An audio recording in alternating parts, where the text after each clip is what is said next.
What's going on? My name is Sky. Welcome back to That Guy with a Hammer. In today's video, I'm going to be showing you how I did this custom DIY shiplap. So without further ado, let's get it.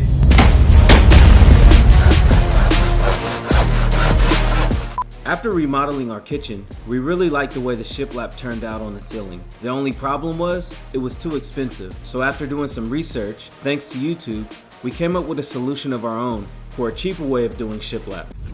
I first got started by using a joint compound to smooth down the walls. And this is so I wouldn't see any of the knockdown texture within the spacing of the shiplap. After letting the joint compound dry, I then made sure to sand down the wall, giving the wall an even smoother finish. This should help the boards sit flush against the wall. Now it was time for us to start cutting down the plywood sheets.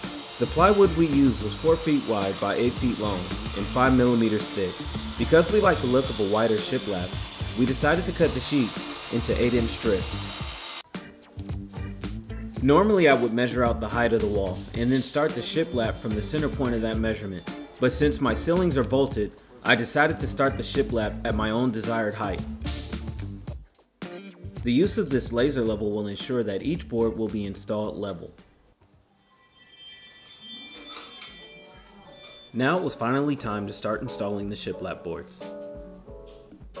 Using a construction adhesive, I made sure to go completely around the inside perimeter of the shiplap board.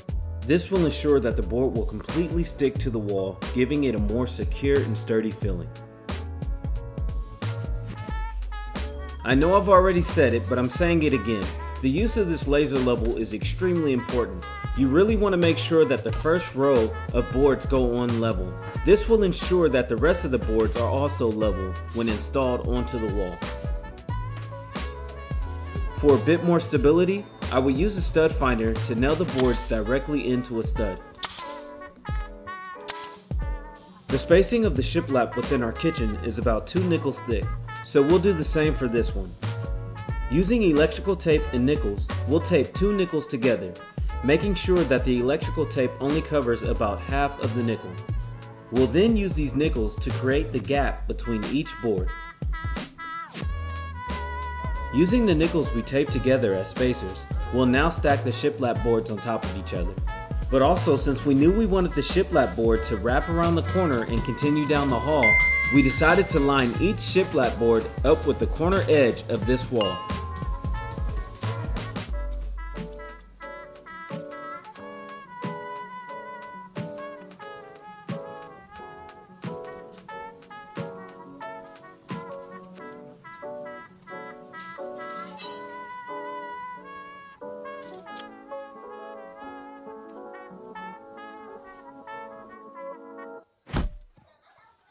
When it came to cutting around outlets and switches, using a laser level was extremely helpful.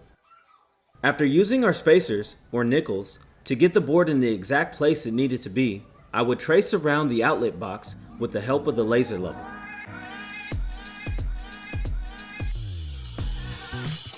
In order to cut out the tracing, I would use a drill and jigsaw.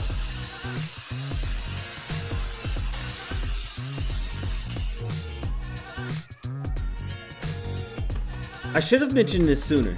By pounding on the shiplap after placing it on the wall really helped to get it to stick in place with the glue. I then would slide it into the exact place that I needed it in order to insert the spacers. After finishing the outer wall, it was now time to move into the hallway.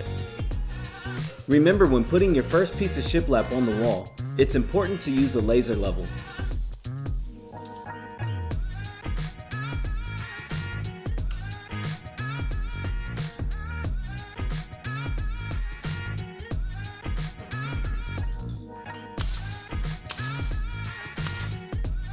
Since we wanted the shiplap to continue down the hall, I made sure to overcut each board by 1/4 of an inch. This step is really important, and you'll see why later. I almost forgot to mention, but when gluing 2 boards together on a corner, I would use wood glue on the very edge of the board.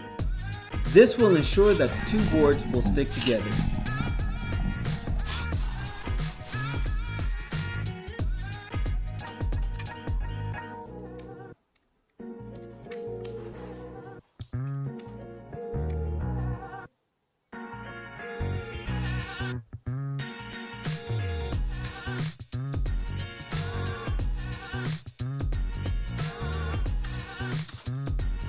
It doesn't hurt to add a little extra wood glue on the corners.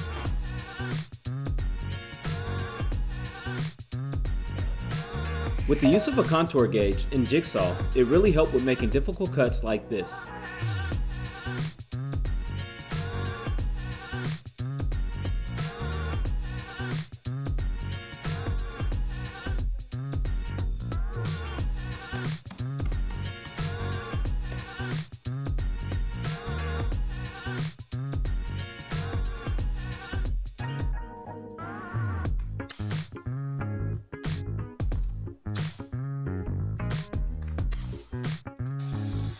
After letting the wood glue cure for 24 hours, I would then use a router to route the edges. This really gave the corners a nice flush and uniform look. And in places where I couldn't use a router, I used the handsaw.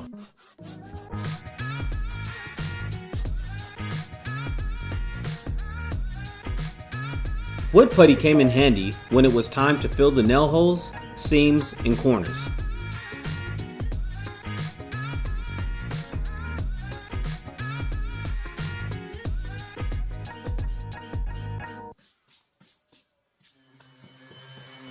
After puttying everything up, I then sanded all the walls and caulked around the edges.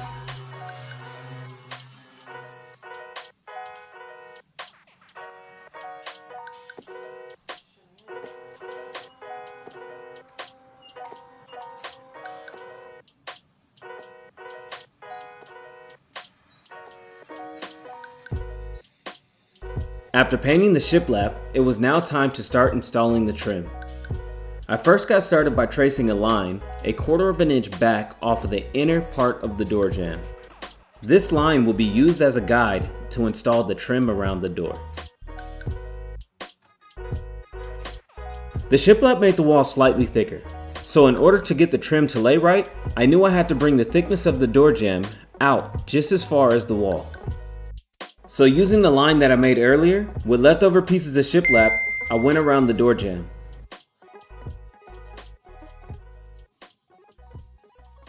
And then I proceeded to install the door frame and baseboards.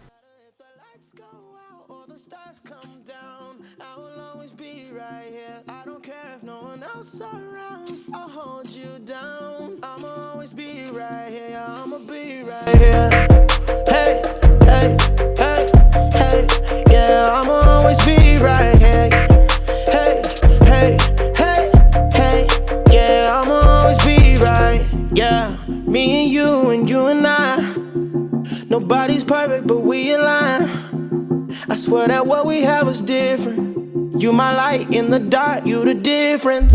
And you're always on point, never missing. I'ma never hold back what I'm feeling. The way you love me brings healing. Never change, stay the same. No matter if the lights go out or the stars come down, I will always be right here. I don't care if no one else around. I'll hold you down. I'ma always be right here. I'ma be right here.